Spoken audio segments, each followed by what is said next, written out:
Assalamualaikum warahmatullahi wabarakatuh. Jumpa kembali dengan Gus Win. Nah, yang ini saya bawa tutorial cara pendaftaran untuk SMA dan SMK. Jadi untuk calon peserta didik baru SMA dan SMK, silahkan masuk ke websitenya ini, panitia ppdbjatim.net. Setelah masuk di sini, silahkan pilih kota atau daerah mana ya. Jadi kita bisa menentukan kita mau ikut pendaftaran di kota mana, karena nanti di sini ada pilihan-pilihannya ya. Nah, ini halaman utama di websitenya PPDB Jatim. Jadi ini berlaku untuk seluruh Jawa Timur untuk jenjang SMA dan SMK. Jadi pertama, setelah masuk ke halaman utama ini, kita scroll ke bawah, maka di sini ada pilihan kabupaten atau kota ya. Atau sebelum ke sana boleh lihat-lihat jadwal dulu. Kalau menurut saya tentukan kotanya dulu aja. Misalnya saya tentukan Surabaya. Maka di sini langsung PPDB Kota Surabaya. Nanti kalau mau ganti kota yang lain tinggal menggantinya di sini ya, tinggal pilih kota mana yang mau jadikan tempat pendaftaran calon peserta didik baru. Baru kemudian kita bisa membuka menu-menu yang sudah disediakan di sini, dan kontennya ini sama ya untuk seluruh kota se-Jawa Timur. Tampilannya sebenarnya sama ya, setiap kota akan sama seperti ini. Lihat aja di juknis. Saya akan masuk ke prosedur saja, atau mungkin perlu lihat jadwal dulu. Ini penting untuk diperhatikan jadwalnya. Untuk SMA jalur zonasi SMA ya, itu pendaftaran akan dibuka mulai 20 ini prestasi ya, sorry ya, zonasi ini 24 sampai 25, hanya 2 hari saja ya, 24 dan 25. Sedangkan untuk yang ini SMK, yang SMA nya ini 27 sampai 29, sama 27, 28, 29, 3 hari. Yang SMA 3 hari, yang SMK hanya 2 hari. Ini jadwal. Kemudian kita lihat di prosedur di sini banyak yang harus dibaca, jadi silahkan aja dibaca satu persatu. Saya langsung menuju pada hal yang penting, yaitu tentang pemilihan sekolah. Untuk SMA itu punya jatah untuk memilih 3 sekolah ya. Jadi untuk SMA di sini ketentuannya untuk memilih sekolah, SMA itu bisa memilih 3 sekolahan. Nah, ini 3 sekolah ya. 3 sekolah dengan ketentuan boleh ketiga-tiganya dalam satu zona, atau 2 sekolah dalam satu zona, satunya di luar zona, boleh ya. Kemudian untuk SMK itu 3 kompetensi keahlian dalam satu sekolah boleh, atau di luar sekolah yang berbeda boleh. Jadi kalau SMK itu pilihannya bukan sekolah tapi kompetensi keahlian. Jadi misalnya milih akuntansi, pilihan 1, pilihan 2-nya mungkin audio visual dan seterusnya ya. Itu untuk SMK, boleh dalam satu sekolah, boleh berbeda ya, boleh berbeda sekolah. Ini yang penting pilihan maksimumnya adalah 3. Jadi kalau SMA hanya 3 sekolah ya, 2 satu zonasi, 1 di luar zona. Kalau SMK 3 kompetensi keahlian, bebas mau dalam satu sekolah atau dipecah-pecah, boleh bebas. Nah, itu untuk pemilihan sekolah. Nah, sekarang bagaimana kriteria penerimaannya nanti? Nah, kita lihat di sini ada kriteria pemeringkatan. Saya tidak menemukan untuk yang SMK di sini. Yang setelah saya baca berkali-kali ya, berulang kali, saya scroll ke atas ke bawah.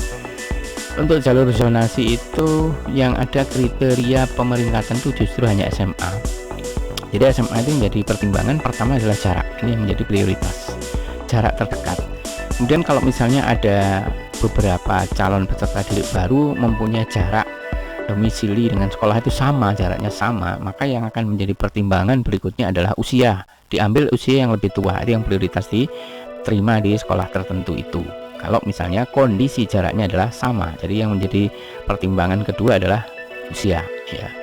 Kalau ternyata jarak sama, usia juga sama, maka yang penentu terakhir adalah waktu pendaftaran. Siapa yang lebih cepat daftar, dia akan menjadi calon peserta didik baru yang bakal diterima. Oleh sebab itu saran saya sebaiknya mendaftarnya cepat-cepat saja. Kita tidak bisa menunggu seperti zamannya pendaftaran menggunakan Danem ya. Kalau dulu kan Danem. Kalau Danem itu kita bisa daftar paling akhir. Kita bisa mendaftar terakhir, menunggu yang lain sudah berguguran, kita baru memilih. karena gerakan datanya sangat kelihatan. Tetapi kalau di sini tidak ya, ya, siapa yang domisilinya paling dekat dan siapa yang mendaftar lebih cepat, dia yang akan mempunyai peluang diterima. Ini SMA zonasi ya. Saya tidak menemukan yang SMK karena SMK tadi kan dalam pemilihan sekolah ya, kita lihat lagi dalam pemilihan sekolahnya untuk SMK tidak ada ketentuan jarak. Kalau saya lihat di sini yang menjadi prioritas, karena SMK boleh memilih 3 kompetensi keahlian dalam satu zona atau di luar, dalam satu sekolah, dalam satu sekolah atau di luar sekolah yang berbeda. Ini kan pendaftaran melalui mekanisme online daring untuk jalur zonasi dan untuk jalur prestasi dan seterusnya. Ini SMK. Kalau SMA memang prioritasnya di situ jalur ya. Nah, saya sudah mencoba menghubungi penara hubung istilahnya ya, panitia, untuk mencari tahu kenapa di yang SMK nggak ada petunjuk di sini untuk pemeringkatan. Mudah-mudahan besok ada jawaban yang melegakan untuk SMK, kriteria pemeringkatannya dari mana gitu ya.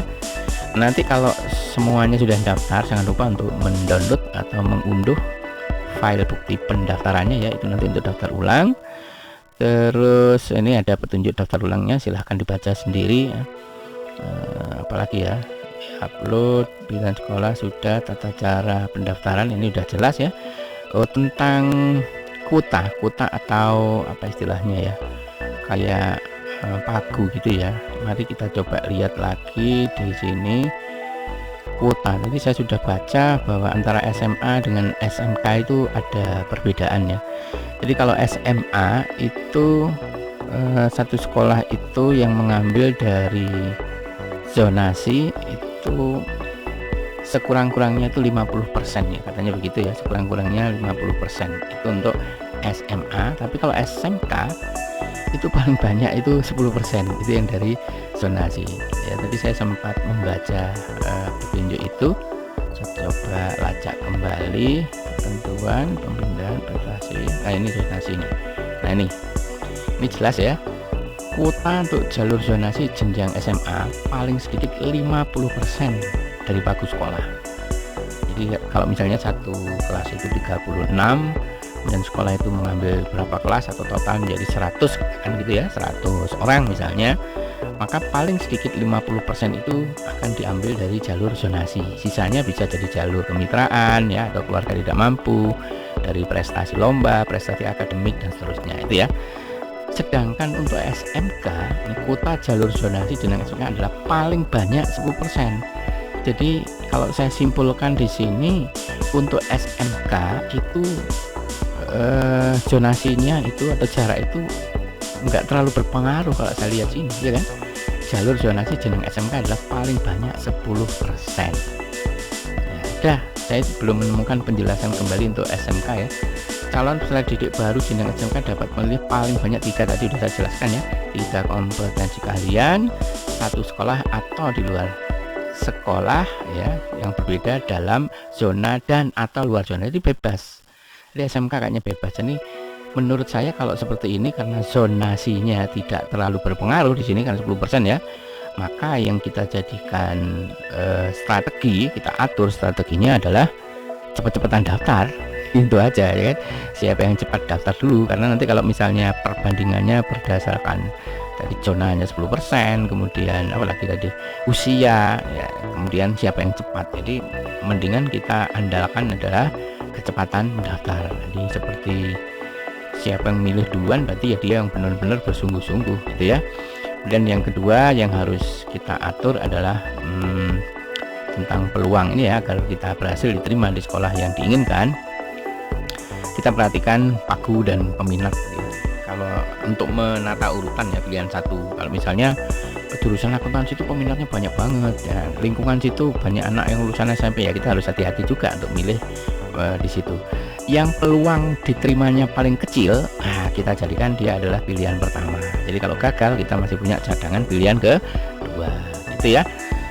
Kalau tidak, masih ada hal-hal yang kurang jelas, jika ada hal-hal yang ingin langsung ditanyakan kepada panitia PPDB provinsi, di sini disiapkan kontaknya ya.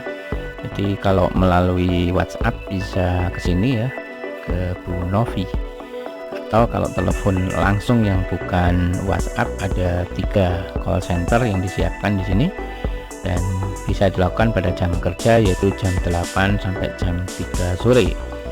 Ini mulai 5 April ini sudah bisa dimanfaatkan. Tadi saya sudah mengkontak pihak panitia melalui nomor ini terkait dengan kriteria pemeringkatan SMK yang belum tercantum.